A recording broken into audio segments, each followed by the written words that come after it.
The views and opinions of this broadcast do not reflect the views and opinions of Armed Media, New Productions, and its affiliates. Enjoy the show. Yeah, I'm a big fish with a small pond. Got my days free and my nights long. I create my own reality. Who I am is fine with me. I'm as brave as I'm as famous as I wanna be. Who I am is fine with me. It's who I am. It's who I am. Oh, who I am. It's fine with me. It's who I am. It's who I am. Hi, everybody. It's Maria from What's the Story with Maria. How's it going? Oh, my God. Another exciting Tuesday is upon us. Tuesdays are big days. I'm telling you, I get so excited. Look who has joined us immediately. First one in, Danielle, you win. Danielle from D's Enlightened Edits. Danielle is our friend. She is a healer. She is a spiritual medium. She is a teacher. She's a coach, a spiritual coach. She does so much. I was talking to her this week. We had such a nice conversation. She's one of the smartest people you can imagine. And I had just the most amazing session with Danielle, maybe about a month ago now. It was a quantum session. If you go to her website, which is DAMCL, damselsdesigns.com, she has a plethora of services. But the one I got was the quantum session. I also got it for my Ziana and my sister. And I cannot say enough about it. So go and check out Danielle's website. You will not be disappointed. Oh my God. Speaking of which, Rena Cugnali-Bergi has joined us. And she is my cousin that I was talking about, Ziana's daughter. Ziana's famous, my Aunt Anna. She's famous. She's the keeper of many, many, many things. She knows many things. And Rena is, we call her our family project manager. And she is. Rena, you've been so busy. I've been following you. My goodness, as if you couldn't get any busier. But that's kind of our family. We kind of are busy people. All right, so let me just check. I like to double check on my phone what's happening here. Okay, so we're going live from New York City. Leo Rodriguez, my sidekick and tech guru and runner of the show behind the scenes, our Wizard of Oz behind the scenes, is here. And we are so happy he's here. Leo, what's happening? What do you got to tell us? I've been going over my armography. Your The armography. circle of life. Tomorrow I start my kindergarten and second grade gonna sing and dance class here in Ottawa, California. I'm so excited to be introducing theater or bringing theater into my community center. And how old are those babies? They're gonna be 5, 6, 7, and 8. 5, 6, 7, 8. And that's amazing that you're introducing them that young. Because, I mean, you get kids that young, and all of a sudden they start to, you see their faces change, their little eyes light up. And then, and some of them are super, super shy. And then they get on stage and they hear the applause. That's the moment I know as a teacher. My favorites are the ones that know everything all the way. I know this, teacher, look at me, and I know this. And then it comes to performance time. Oh, yeah, And they're so cute. They're just like people. I know. You know what? You're right. It can go either way. You're right. Sometimes and that there's happens. always the independent one that does their own moves. Oh, yeah. They have to do their own thing. Or I don't know anybody that could have been like that. How about the kid that says, no matter what you tell them, says, I know. Oh. I know. Mm-hmm. How about that? Or, yeah, okay, I know. But most of the time, my favorite kid is always the funny kid. I can't help it. I don't always tell them that because sometimes they're being inappropriate. Mm-hmm. But the funny one is usually my favorite. The goofy. I have one. I have Finn. Finn is like that. My little Finnegan. Yeah. He's a little older. He's a boy, but he likes to just. And I know he's trying to be funny, so like the other teachers will be helping. But from my office, I'll be like, Finn. Yeah, you can hear it. Yeah, you can hear it. You know, but he's my Finnegan. Finn. Yeah, they're funny. Yeah, okay, so Danielle, so those are the Italians 9 times out of 10. They know. Oh my God. That is funnier than you know, Danielle. You're absolutely right. Yeah, my favorite one of the trips. Pardon me. I toured with Missoula Children's Theater. Oh yeah. And we were in Arizona, and we were doing their original there. And it's basically you have a week, like me and you in a truck. We have the props, we have the set, we have everything. We show up to a town, and we teach these kids in 4 to 5 days a 45-minute musical. Wow. And then we perform with them on the last day, 2 or 3 performances, pack it all up, head to the next town. Come to Arizona, and there was this one kid, and I just, Mr. Leo, he's affecting my aura, and I'm not able to work. What? Where was that, in Arizona? This is in Arizona. This is like 2000. That kid is how old is that totally. kid? And you have that look, the look where you want to laugh, but you want to like handle it. Yeah. And you're biting your tongue. I know. Listen, I had something like that this week. We were in the studio, and these kids are older, and one of them was upset that the light was in his eyes, but because they were filming something. I said, I got a great idea. Move out of the light. Oh my goodness. I mean, we're not going to change the lighting. Anyway. Some of us though, the light just tends to find us on a normal basis, and there's nothing we can do about it. There you go. There you have it. All right, who else has Jill? Let me see. So far we have Rena and Danielle. We are happy that you girls are here. Oh, I wanted to say, I know that we have some friends in the green room. Now would be the time you could go share from Maria's page to all the other pages. Yes. If you want to share the show to your friends and everything. Yeah, you're absolutely right. Mario Davila has joined us as Hi, well. Mario. We love Mario Davila. Oh, let's talk about... He's funny. Mario was in our 2022 calendar last year. I should say our debut calendar, which is now considered a collector's item. That's all I'm saying. It is. I have 10 that I actually... I'm trying to look at that little mirror Mario. He's famous, now. He is plastered all over the Upper East Side in bars and restaurants. Leo has the moon for key light. Yeah, he certainly does. But now this is our 2023 calendar. We are in February. February. It is officially. Manny, that is X-rated. That is Manny for the Valentine's Day. I call him Manny. It's Head Manuel, and so he has joined us. One of our 3 Puerto Rican hotties in our calendar. Those calendars, I tell ya, are $15. If you want one, just let me know. And it usually comes to about $5 to send it out. So $20, you get a calendar you can look at every day with delight.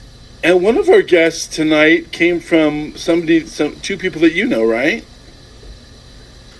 Oh, yes. Absolutely. Mr. and Mrs. November in our calendar. Mm-hmm. John and Lori actually introduced me to our second guest, who I am just beside myself that he was able to make it tonight. Because, both of these guys are super busy. Ryan is going to join us first, and then Mac's going to join us second. They're super busy, and their Tuesdays are usually super busy too. So we're lucky that we can get them on the show. Leo, I am going to ask one thing. I just realized that I forgot my water off camera. Oh, no. So if you could just take the camera off of me for 2 seconds, I shall return. Okay, and you know what? Why don't you talk about our merchandise? I shall return. Our merchandise, all right. Our merchandise, like the handy dandy Maria, What's the Story with Maria mug. Go ahead, keep eating on one side, and then you can have coffee with Maria on the other, or tea, or whatever you're going to have in the mornings. I always have. Now I'm having less coffee with a little bit of cinnamon in my Maria mug. Maria mug. And then, of course, there is our piece de resistance. This is the piece that makes everybody take off their clothes, apparently. It's the Go Ahead, What's the Story with Maria? Keep Eating Apron. And this was our surprise seller. Hello? We didn't know that it was going to be... I can hear you, Maria. You back from your okay, excursion? honey. Let me see what... So, you get Chrome? I did the apron. Okay, so on the cell phone, go to the... Okay, and now we have... Oh, Maria seems to be helping one of our guests. And then we have the What's the Story with Maria tote bag, although this is a collector's item because they no longer make this style but it is a durable style. We're looking for replacements right now because everywhere, even in California, they charge you 10 cents a bag, and that's just too dang expensive. Okay, so that was our merchandise, but you know what? We have something even a little bit more musical for our merchandise. Let's take a look.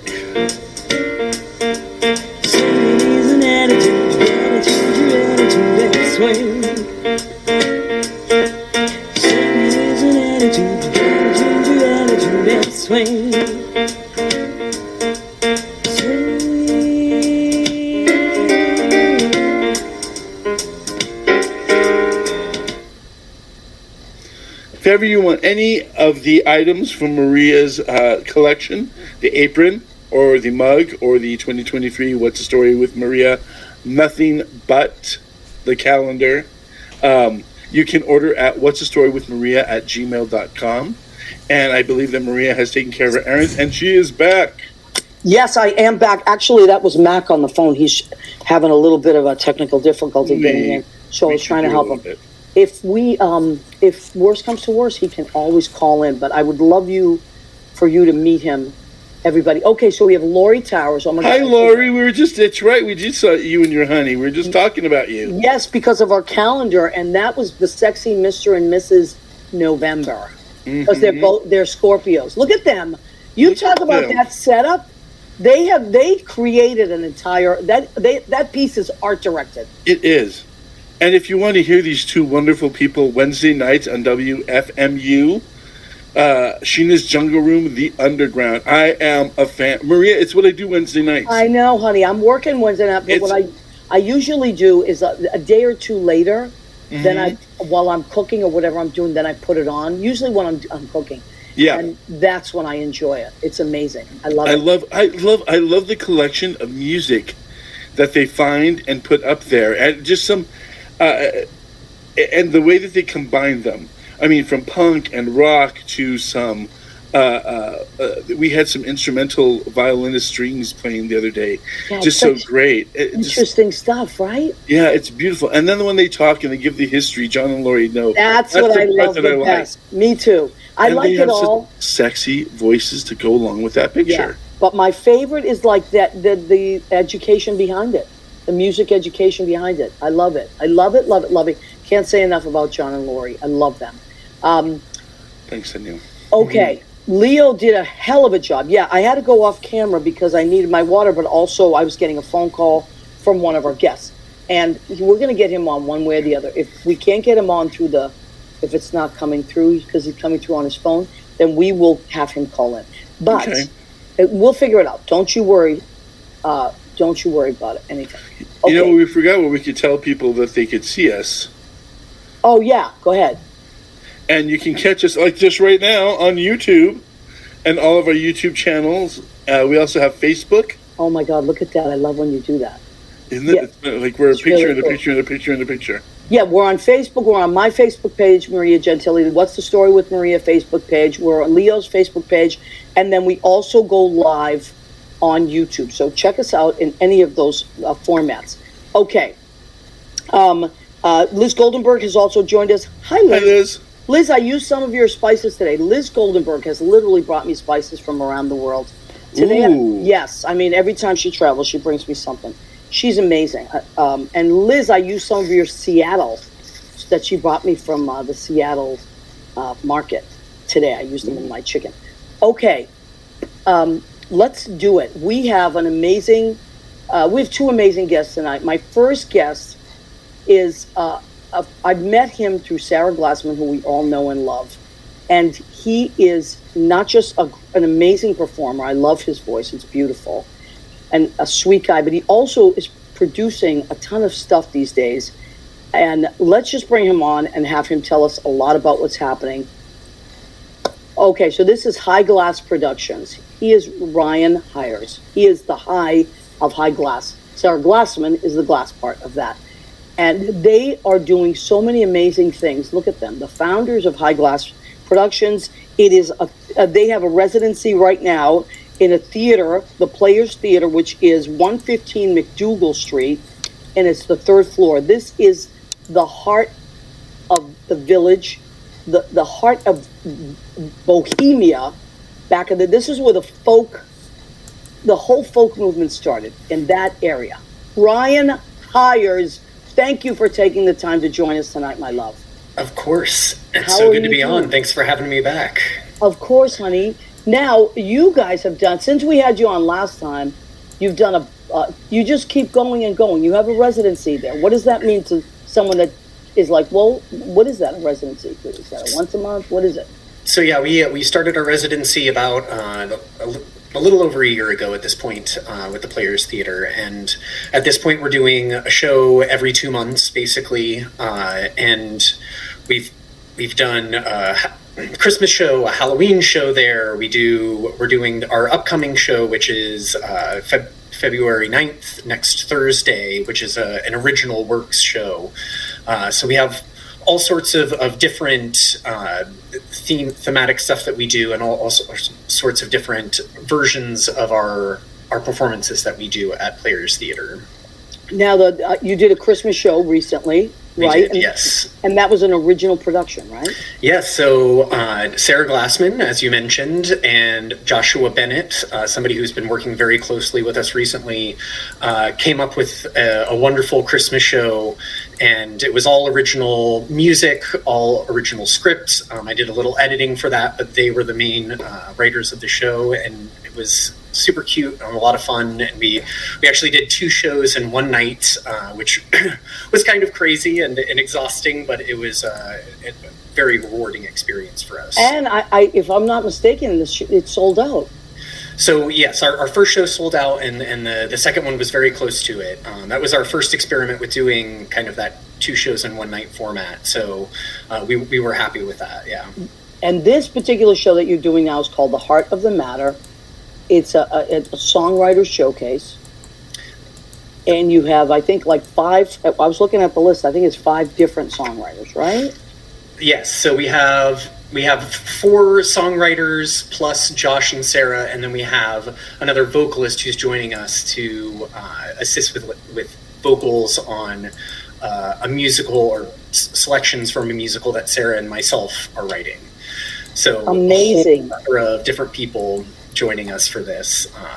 It's going to be a fantastic night. Josh and Sarah are hosting, and they're both each performing some of their own works, in addition to performing on the work from Petting Zoo that Sarah and I worked on. Wow, that's amazing. And then you have other songwriters, and can you mention some of those songwriters? Absolutely. So we have Caitlin Eve, who's from Maryland, and she headlines Dueling Pianos at Haswell Greens on Friday and Saturday nights, and she'll be debuting some of her original songs at this show.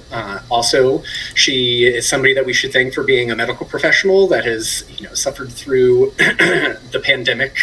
Wow. So we're very grateful for her on many levels, and one of which is joining our show. We have somebody that I met through Village Light Opera Group's production of Titanic. His name is Cody Ruger, and he'll be performing 2 songs from his album Unconfined and 1 song from an unreleased album. So it's very exciting to have those original works on our show. He's also a lawyer in New York, so a man of many talents. And an interesting fact about him, he did some voice acting way back in the day on some pretty famous cartoons, Animaniacs, Real Monsters, and Hysteria. So that's kind of cool. We also have Tara Struss, who is a seasoned New York singer-actor, and she's currently breaking into the voiceover world. And she's performed with us a couple times, so we're super excited to have her back, and she's debuting 2 new tunes for us. And then we have Taylor Patty, who is the vocalist who is going to be singing with us we love for Taylor. Petting Zoo. Yeah, what an amazing voice, right? Yeah, and such a sweetheart. She's a doll. And so she was also in the all-black cast of the Hair in concert that they did at Stonewall, which I heard was really cool. Unfortunately, I didn't get to see it myself, but we're excited to have her. And then somebody else that maybe just a little unknown, yeah. might be performing with us. Maria? I'm gonna join this show. I'm so excited. I usually can't get to these things because I work almost every single day. And that particular day, I do teach during the day, but because the show starts later, I can make it. So I will be on that roster. I'm going to be doing 3 of my originals. 2 Sarah's going to play for me, and then 1 I'm going to play on the guitar. So I'm excited. It's been a long time since I actually got to do some original stuff. So I'm really excited about that. It's going to be just nice. It's going to be nice to just do something like that. I work in the piano bars 4 nights a week, and I love it. And I wouldn't trade that for anything. But this is really like a luxury for me. So thank you for asking me. I'm really excited. We're so happy to finally have you a part of one of our shows. We've been trying to make it work for so long, and we're ecstatic to get you a part of the shows. And you're all wonderful people, and I'm looking forward to meeting the other songwriters as well. So it should be a great time. If you want to get tickets, Ryan, how do they do that? So you can go to the Players Theatre website, and they will have a link on their calendar to our show. Again, it's February 9th. That's next Thursday at 9:30 p.m. And it's through Ovation Tickets, and there is a promo code for half off of the price of the ticket. Oh, that's cool. Which is all caps Heart 2023. So please use that. We encourage you to get half off your ticket price. And come join us for the show. It's going to be a really amazing time. Our company is trying to move towards doing more original works. Originally we conceived of the company to try to give all of the talented friends and performers that we know an opportunity to perform on stage in something kind of a casual cabaret. And so, we've done a lot of cover shows and things like that, typical cabaret, but now we're trying to transition to more original works, like our Christmas show and Petting Zoo and all of these, amazing singer-songwriters that we know and love. So I love that because that also gives so many people a chance to be seen and heard. It's a wonderful thing. I always love that. One of my favorite books ever written is called Just Kids. It's by Patti Smith. And the reason that I love that book is because it's kind of like a window into that era when they were just kids. Like she said, they all moved here from different places and kind of like met and hung out. And they were really not known yet. But she ended up, they all became creative contributors to society. And I just love that picture, that photograph that she took as a journalist of all these talented young people. And not that you have to be young, because God knows, some of us aren't. But I think the trick is to keep going and keep writing and keep performing and keep discovering things about yourself and your friends. And that's what the 3 of you, like you, Sarah, and Josh, when I see you together, and I love the way you interact and the respect you have for one another, and you're just always doing something. There's always something happening, and I love that, and I have a lot of respect for it. Well, I feel like as a creative person who also has sort of a logically sighted mind, I need that creative outlet, and this is the creative outlet for me. You all have the amazing, wonderful luxury of working in the performance industry, and I'm so jealous of that. So I love my little piece that I get to contribute through High Glass. This is special for me. So yeah, it's great, and you have a beautiful voice as well. Thank you. Love when you get up and sing, and I know you don't always, but I always love it when you do. Your voice is beautiful. Thank you. I hope more and more people get to see you. Okay, Willie Rosado has joined us, my buddy Willie. Hi, Willie. How you doing, honey? So I look at down here. I have one page running, and then here I have another page running. And okay, so you mentioned something that you are writing with Sarah as well. Yes. So we've been working on this musical that it feels like it's been forever since we started working on it. Petting Zoo. We actually did a concert of a selection of the songs at Rockwood Music Hall before the pandemic. So that's such a it's cool been that place. long. But it's the story about kind of a dystopian, not really post-apocalyptic, but kind of a progression of the kind of environment of otherizing people that we live in now, but to an extreme. And as we've progressed, we've constantly had to go back and do rewrites because everything that we conceptualize, it starts to feel more and more real, and we want it to feel unreal. Wow, so isn't that interesting? Yeah, it's been a process, and I think for us it's been an emotional process, and I imagine for the same kind of emotions that a lot of people it's just crazy. I know the world is changing at such rapid speed, and not always for the better. That's why I always feel like, thank God for artists, thank God for people that support us, thank God for people that love the theater. Thank God that we can all find this one place that we gather and collaborate and exchange ideas, and because of that, I think the world is a better place. Absolutely. I mean, art is a reflection of ourselves, right? And how can we learn things about ourselves if we don't get to experience art in that way? Yeah, absolutely. Okay, I don't want to keep you too long. Leo, can you pop in for a second?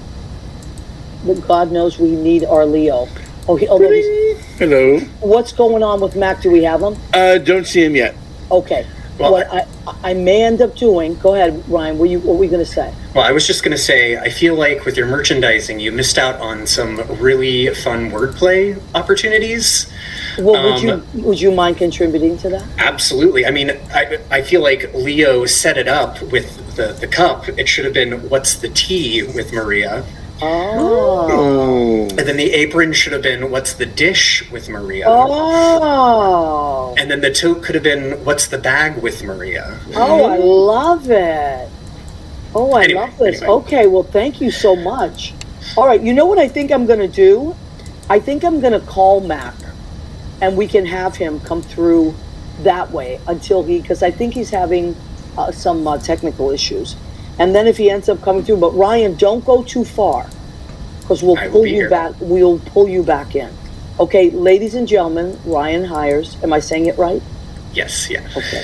Ryan Hiers. He is our friend. He's an amazing producer, singer, creator, all kinds of things, and he is doing a wonderful show, February 9th. It's a Thursday at 9:30 at the Players Theater, which is 114, I believe.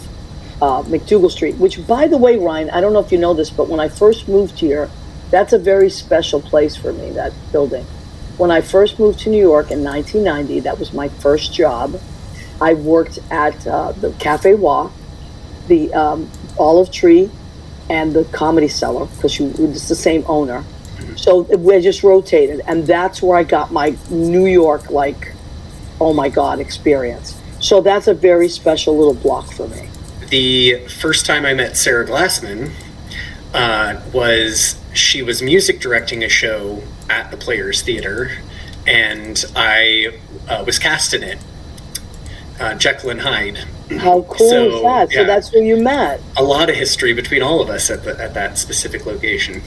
And not just that, but that place, that whole block, I mean, that street, there's a great book, there's two great books that I love about that mention that era and that whole village scene. One is called A Freewheelin' Time, and it's by Suze Ritoli, who was the girlfriend of Bob Dylan at the time all that was happening. It's an amazing book because it's also a history lesson about what was happening, the era of Vietnam and all that.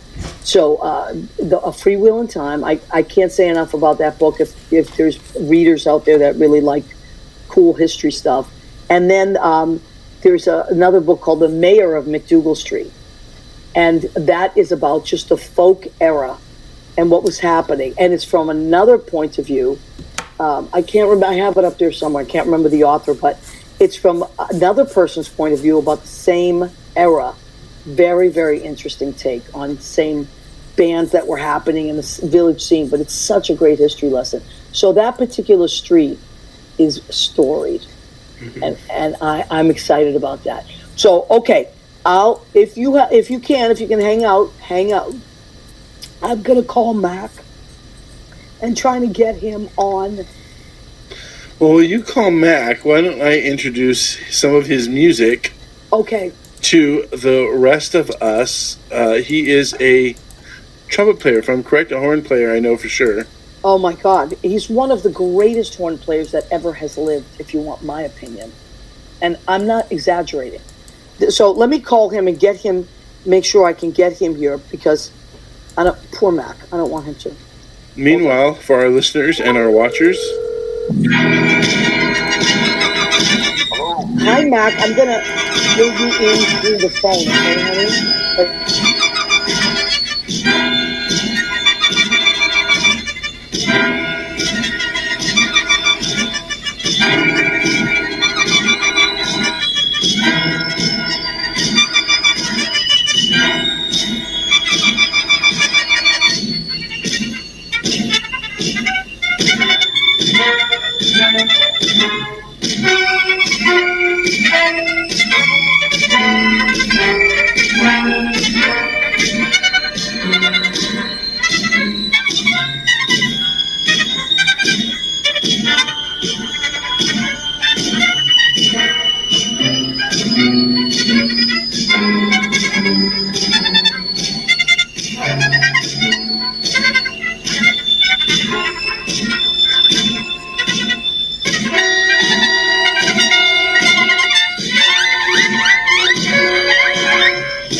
Phone interview.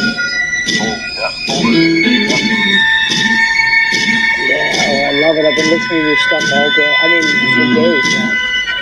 Oh, cool. Oh, I love it. It's just beautiful. I mean, you're so talented. Okay. All right. So we are, guess who I have on the phone? The one and only, extremely talented and such a gentleman. I had the pleasure of meeting him. He came into the duplex a couple nights ago. But ladies and gentlemen, he was unable to get in through StreamYard, but we have him on the phone. Mac is it Gollehon? Did I say it right?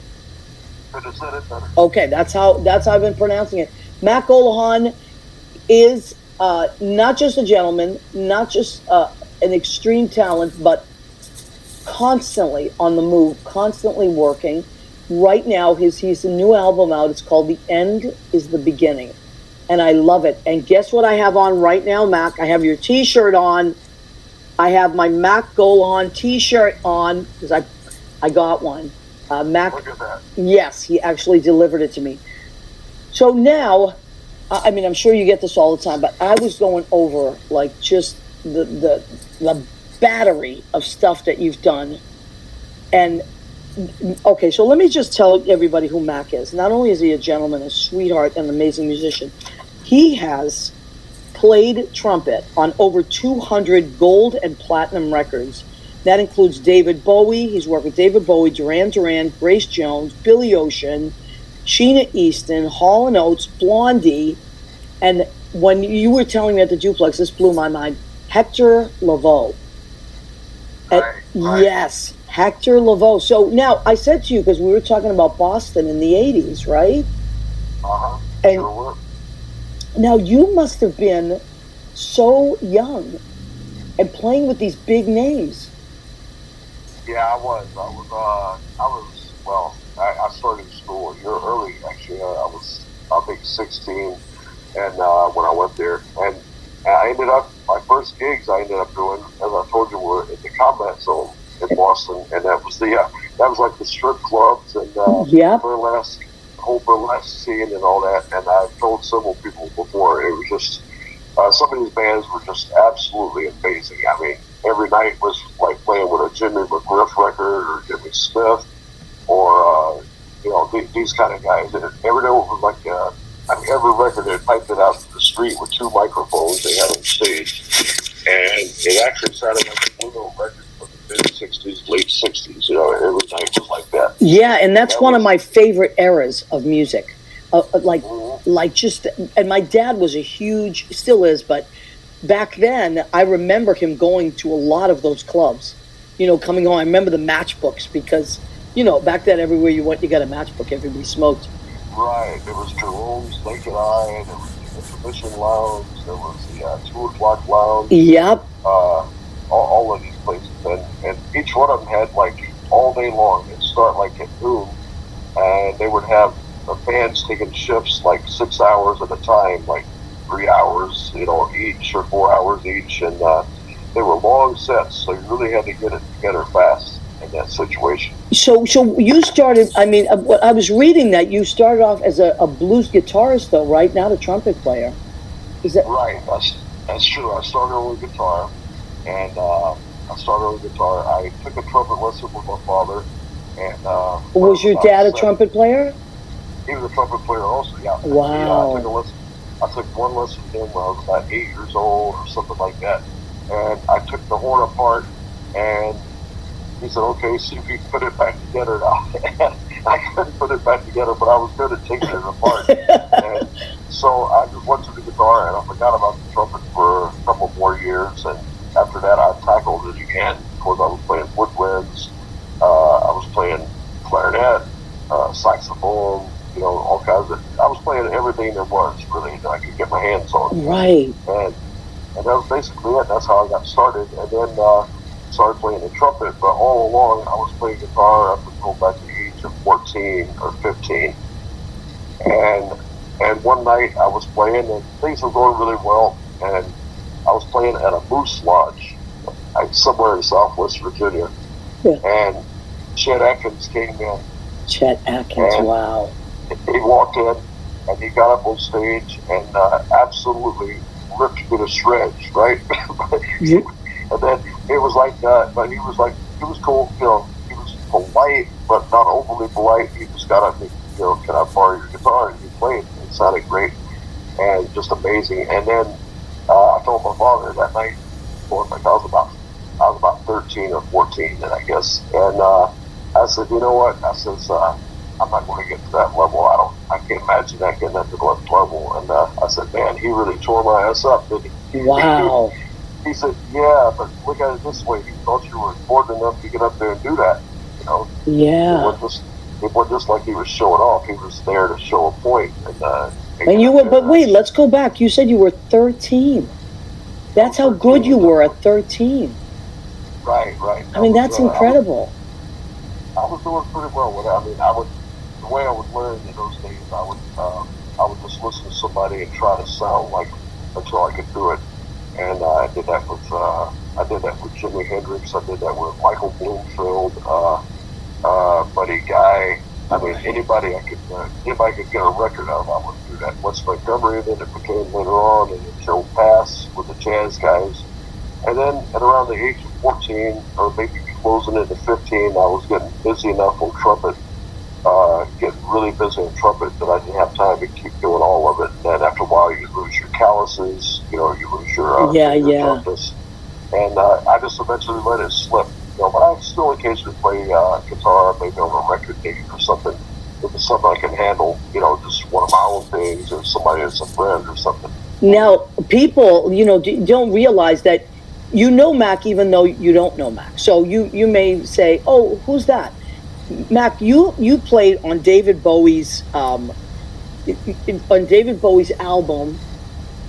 I just read it. It came up and I was like, "Oh my God!" That was probably his biggest record. Let's Dance. Let's Dance. Right. Right. Yeah, that was a big record. One of his biggest sellers.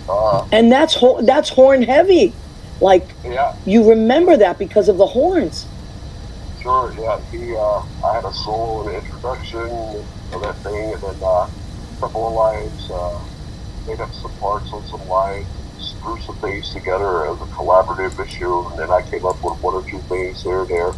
And it was one of those things. It was a session. It was a good one to be on.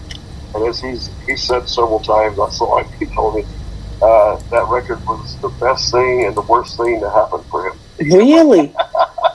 Yeah. the best, and it was such a big hit, and it was a big money maker for him and everything. Maybe the worst for him, he had to like get something that big again, or maybe it wasn't the most creative record he ever did, of course. But you know what? It was around that time that I saw him in an interview, and I never forgot this. As an artist, it stayed with me.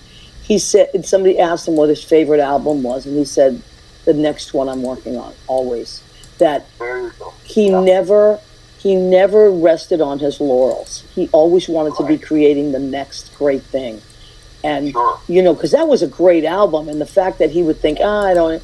But, you see, he didn't rest on his laurels. He kept going. So we're showing some of your albums now. Now, I want to stop at this for a second, Leo, the Copacabana, because Mac Gollehon, and it says the Hispanic Mechanics. Oh, yeah, okay. That was really recent. That was last spring. Oh, my God, because I love salsa so much. And what makes salsa for me is the horns. Oh, absolutely. I played on a lot of salsa records back in the day. One of the first bands I got with when I came to New York was, I really just basically started right at the top. It was Hector Lavoe. Yes. Oh, and I can't believe that's incredible. Sure. And there was a trumpet opening right away, and I had to be recording with Ray Maldonado, and he says, come down to the gig that night. It was at Roseland. Roseland was packed, and that was my first gig. And wow. Things just clicked really good. It sounded great right away. Me and Ray played phenomenal together, and we ended up doing a lot of records with his brother also, Ricardo Ray and Bobby Cruz. Several things for Johnny Pacheco was producing, Larry Hollow, and then later in that led to me going with Larry Hollow and the Latin Legends. Wow. Now, a bunch of different people. Let me stop you for a second. For our listeners that are, they love salsa, but they may not always know the history of it. But before there was, like a lot of our younger listeners, they love Mark Anthony. But before there was Mark Anthony, there was Hector Lavoe. So Hector Lavoe really started this whole salsa movement. And, all these other guys that you mentioned, like that was such a movement that was happening. And around what time was that, Mac, that all this was? That was, the first gig I did was late 1979. And you must have been a baby. Yeah, I was very young, man. Wow. I might have been 20, maybe 19 or 20, something like that. I mean, most 19 or 20-year-olds they're not doing that, And, right. Yeah, well, I had just come from the big band scene, which was Buddy Rich. I just come from that, and then Buddy Morrow, and then there was a very brief thing with Stan Kenton, but that didn't last long because Stan's health wasn't so good at that time. Yeah. And I had to move on. I had to do the Roy Raiden tour real quick because that paid a lot better, and I had to jump on that. That was Joe Frazier and Barbara McNair and Frank Gorsman, the Riddler, and these people. Joe Frazier had a band called the Knockouts. Wow. And so we played that. It was like a vaudeville type show that was on the road.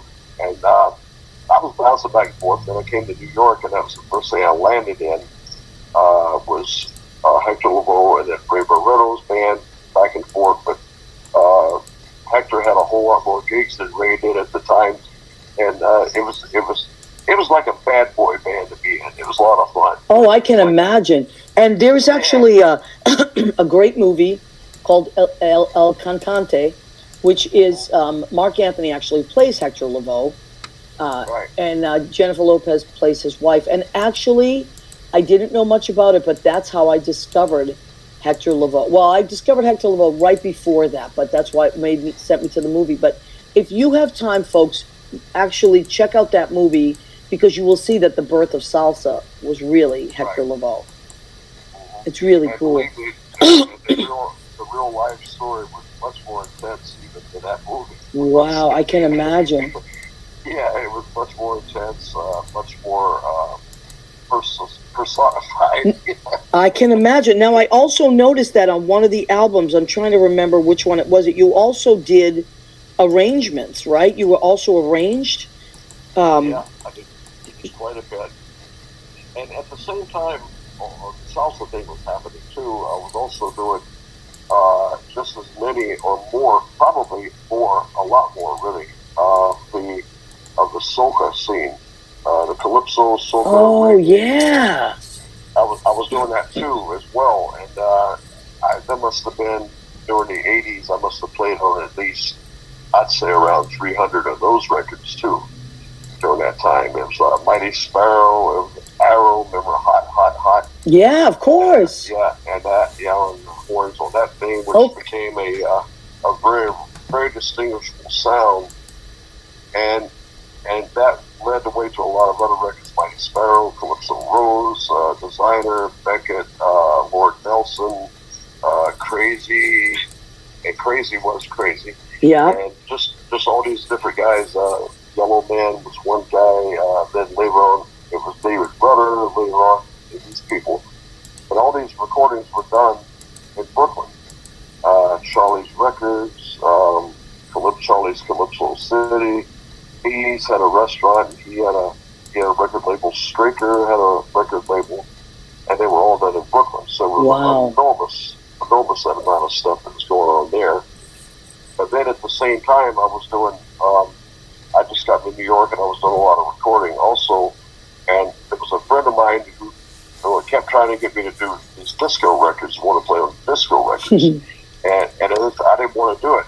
I said, no, that's not what I'm here for. I came here right away. I just wanted to do mostly jazz. I was sitting in a few bands downtown. James Chance, playing with James Chance, some, and the Contortions, and a lot of different scattered things all over. And I wanted to get with Mingus, the real Mingus. Of course. Thing they're doing now. Right. And I was thinking about maybe a Horace Silver or something like that. But one thing just kept leading another. This guy kept calling me to do the disco recordings. And I said, no, I just want to play big band, jazz, whatever, So he tricked me one time, and he said, well, you really need to be on these records because you have the right sound. It's synthesizers, it's like very electronic, and the sound you have is perfect for this. There was another guy that was doing all those records at the time, but you guys are totally different. His phrasing is different, your phrasing is different, your sound is way different than the other guy who was doing all those records too. So he finally convinced me to come to do one. And I did it. And then 2 or 3 days later, I went to the union to pick up my check. And I called her right back. I said, yeah, please give me some more disco records. I'll do them. Right, because that's what was happening. I mean, you played on Billy Ocean's album, Get Out of My Car. Didn't you play on that? Right. Yes, I did. I mean, funny story about that. That was a big hit. That was with huge hit. With Jeff Lange also produced that song. And he's like on fire. He's a great producer, and he's still on fire. He's still doing a lot of stuff. I think there's a Shania Twain or somebody he's still working with quite a bit. Wow. Anyway, he did a lot of records over the years, and we did that record, and it was a hit then. And then recently, about 3 years ago, it was on an Applebee's commercial. Isn't that crazy? Now, do you get residuals on that? Well, that's the funny thing. So I kept hearing it. I said, well, I'll get a check for that any time. And I looked it up, went to the union, checked it up. Yeah. And I looked into it. So Applebee's, Redder didn't pay for it. They just made like some sort of settlement of some sort. And then they changed the music. So they would have to pay back. Of course. But you know what? That's great that you checked it out. Because that happens quite a bit now. Like people will sample those old records again.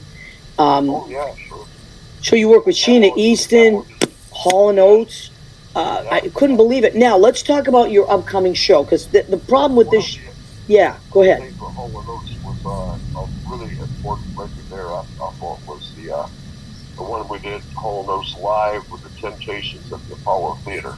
Unbelievable. And, so that was really some good stuff. And I can imagine. Temptations. Yeah, put them back out there, Yeah, and I loved Hall & Oates. I saw them in concert back then. Now, you are doing, this has really caught my attention. When you came we were hanging out the other night, which it was so nice talking to you. I could have talked to you for hours. And same thing now. Unfortunately, our show is only till 10, but you are doing this really special thing next Tuesday, right? So it's the 7th, which is a week from tonight, at 9 p.m. And why don't you tell everybody about that? Right. It's a place called the Hard Swallow, and it's on First Avenue between 8th and 9th Street. Okay. You can't miss it. It's a small little place, but it's a lot of fun to play. And at any rate, it's going to be myself and the tap dancer Omar Edwards. I love that.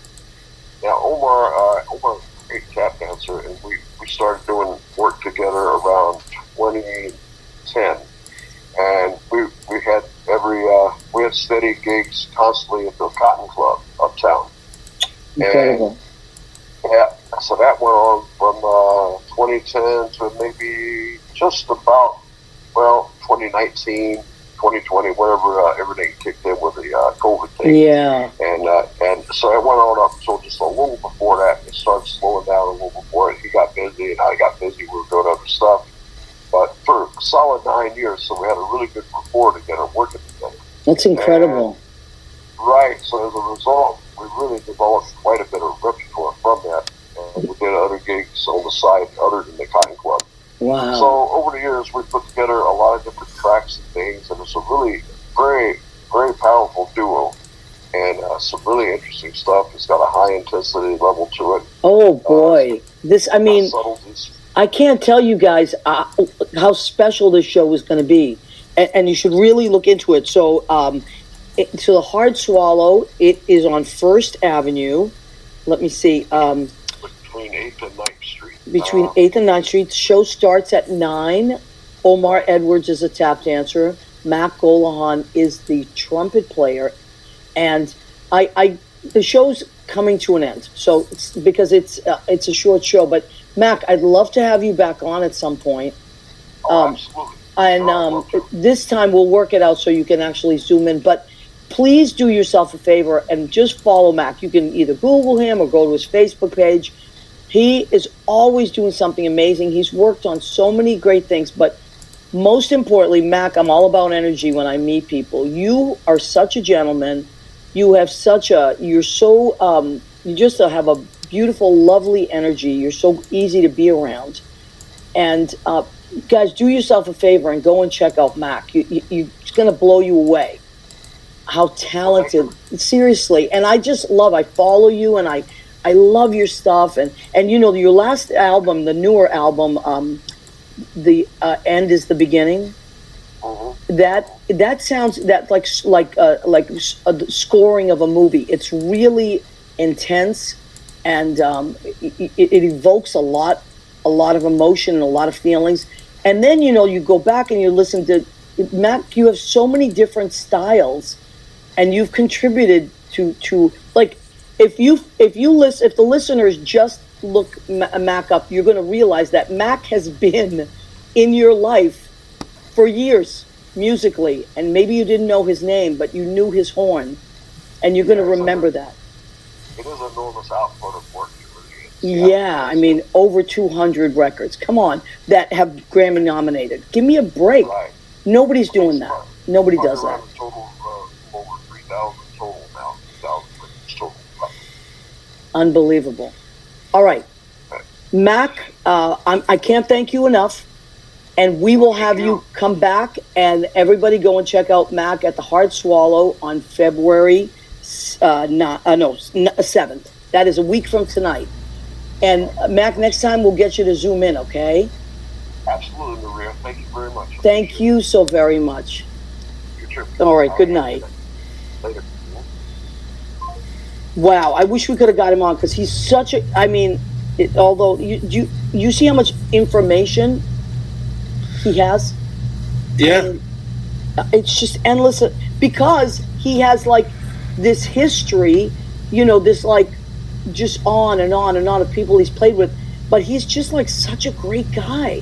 And I met him through Lori and John, because he was on their show, and they work with him quite a bit, and they're doing a show at Pangea. That's the 28th. We didn't get to that, but the 28th, it's also a Tuesday. We have time before.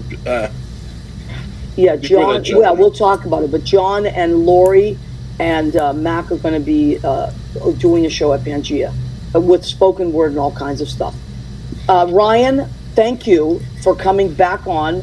We have about 3 minutes left to our show. Well, I mean, we have a couple more minutes too. Do we have a free leash? Don't we? We have a longer leash. A little bit. And not to see some food. Oh yeah, we haven't done our food yet. Oh my God. I am just like, I wish he could have zoomed in. You guys would have loved him. He's just the sweetest guy. He sounded great. He's thank you for bringing me on, because in comparison to him, no, that's not. Why am I here? You are here. He sounds incredible. He is incredible. And we're, you know what? So are you, and so am I. We all bring something to the table in this beautiful world of creative people.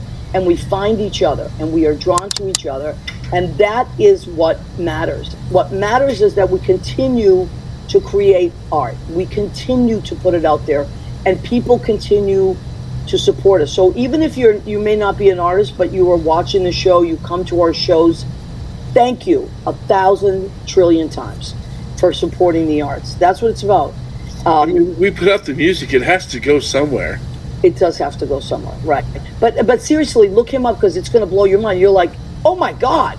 Like he's been on everything that you came up with. You know, all these memories. And I love Brass. Brass adds so much. Oh, my favorite. It's my favorite. Okay, so let's do the food section of our show. Look at the family manager's already on it. Look at her already. Oh, I know. Rena is like, come on. She's right. So it's 1, 2, 3. Go ahead. Keep eating. Now do this at home with us. Ready? 1, 2, 3. Go ahead. Keep eating. Okay, here's what I did tonight. You know what? I couldn't go out food shopping today because I was too busy doing other things. So I said, I did what my mother always used to do. Look in the fridge, look in the cupboard. What do I have? What am I going to make? So this is what I made with what I had. I took chicken, and I marinated it with thyme, rosemary, paprika, cumin, garlic, orange juice, and sour cherry spread. Really? Yeah. And then I cooked it in a little sautéed in a little pan, and with a little bit of chicken broth, and then it's over jasmine rice, which, by the way, I think is a great drag name, jasmine rice. Today I was like, that's a really good drag name. So anyway, doesn't that look delicious? And it smells so good. It does look delicious. Yeah. So I made that with what I had in the house, and then for my salad, this is called this lettuce is called Spring Crunch. It's kind of like Boston lettuce, but it's got a little bite to it. So I have that with blue cheese crumble, mini cucumbers, and dried cranberries. And I'm gonna put. I bought this pumpkin vinegar the other day at Trader Joe's. Pumpkin vinegar and a gremolata, Milanese gremolata, extra virgin olive oil. On that, yes, doesn't that sound delicious? You got to put an extra virgin with the pumpkin. Yeah, well, you have to. Are there any extra virgins in the room, though? No, you don't have extra. I don't know. Oh well, maybe Leo. And for dessert in honor of Mac and his brilliance, this is a dessert called a horn. So it's a Dominican dessert called a horn. Leo? I'm thinking, you know who I'm thinking of, right? Who? I'm thinking of your high school friend. My Eddie? No. Oh, hi, Eddie. Eddie just popped in. No. Ed Kutu of Blade Salon in Rocky Hill, Connecticut, you mean? Who directed you in Grease? Oh, Mario Cantone. Yeah, so that's what I'm thinking of when he was on a couple times before. Oh my God! You know what I came across, but I'll show it on another show because we got to go. I came across mine and Mario's prom picture. Yes, and I sent it to Mario. I'm like, "Can you believe this?" And he said, "Oh, you can post it." I said, "Really?" I mean, I never did post it. I wouldn't do that. But he goes, "Oh, I don't care. I don't care." He was your prom date? He was my prom date for my senior prom, because my junior prom I went with this other guy that ended up really liking me, and I was like. I was just like, he really liked me. And my dad had to lend him a suit. It was a big drama. Oh my goodness. And then my Italian father said this, why don't you go with Mario? He's like you. And that was the days. Yes. Oh, the days. Yes. That was my father's way of saying, all right, I know, everybody knows. Kids, that was called acceptance back in the day. Back in the day. That was basically He's like, when you go to your senior, why don't you go with Mario? He's like you.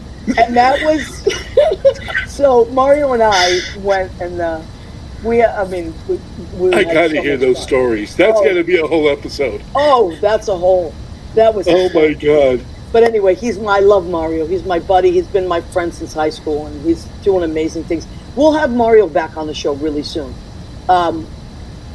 Yes, actually, Danielle said, "Oh, please say you were Rizzo and Grease." I was, Danielle. I was Rizzo and Grease in 2 different product companies, and I was 19 at the time and 21, I think. So, yes, I was. That's why my dog's named Rizzo, and a lot of my friends. That's another set of photographs I'll pop up sometime. Hey, there are worse things you could do, right? Absolutely. Ryan, I cannot thank you enough for popping on, honey, and staying the whole time. Ryan is producing a show called The Heart of the Matter, Thursday, a week from this Thursday, at the Players Theater Black Box, 115 McDougal Street, which is right on the corner of Minetta Lane. It's a beautiful little block. Go up to the 3rd floor, 9:30. You get your tickets at the website, or you can scan this. But here's the great thing that Ryan told us. If you type in all caps, Heart, HEART, 2023, you're going to get 50% off on your ticket. That's a tremendous discount. So please come and to the show. I'm one of the people in the show, one of the songwriters. I'm very proud of that, and looking forward to hanging out with these beautiful souls. I want to thank, I hope he's listening, I want to thank Mac Gollehon. Just amazing guy. I can't wait to hang out more and go and listen to him more. And please look up Mac, because you're just not going to believe. He's got so many albums, and his latest one is mind-blowing. But go back and listen to his other albums as well, because the range of what he has contributed to the music world is incredible. Ryan, thank you. Leo, where would I be without Leo Rodriguez? I shudder to think. The man behind the curtain, there we go. All right. Thank you so much. Everybody, Danielle, thank you for popping on. If Danielle is our friend, she's a healer, spiritual medium, a coach. She does incredible things. Please look her up. So many great people that we have every week that if I didn't see you. Oh, also Gene E. Craigie from Stoneham, town moderator. Re-elect Gene E. Craigie. Yes, re-elect Gene E. Craigie. Yes, Stoneham, Massachusetts. Okay, we love and appreciate. Oh, there's Ken from Ken's Perfect Jams as well. Yes, he said he was talking about Mac and how great Mac is. Yes, please, and how great are Ken's Jams. So go to Ken's Perfect Jams. I have them every day, and we are so happy you're here. Please come back and keep supporting the arts. Keep putting good out into the world. I haven't watched the news in over a week, and I feel great. I'm done listening to that stuff. I want to listen to music. Mm-hmm. Okay?